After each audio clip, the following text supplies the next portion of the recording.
एक बारमध्ये बसलो आणि उशीर झाला खूप. मला कळत होतं याच्यानंतर गाडी तर चालवता येणार नाही. दारू पिणारा हिंदीतच सांगितलं, बारमध्ये लय भारी स्वागत असतं पिणाऱ्याचं. "भाई आ गए, भाई आ गए." हं. असं आत गेल्यानंतर भाई बसला. भाई रॉंग झाला आणि तो वेटर मला कळला, की तो आमच्या नांदेडकडचा आहे. ड्रायव्हर बनशील का माझ्याकडं? लाईफ बना देंगे. असं दररोज कुणाची लाईफ बनवायची हिशोबाने हं, असायचो मी. हं. मी त्याला तिथून घेतलं सोबत. माझा प्युअर स्वार्थ होता, की मला चालता येत नव्हतं.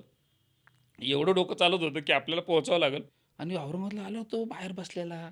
हा हे कोण चालव काय माहीत. मी पण आपलं आवरून निघालो. तोही माझ्यासोबत निघाला कामावर. मी चालवतो साहेब. म्हटलं चालव.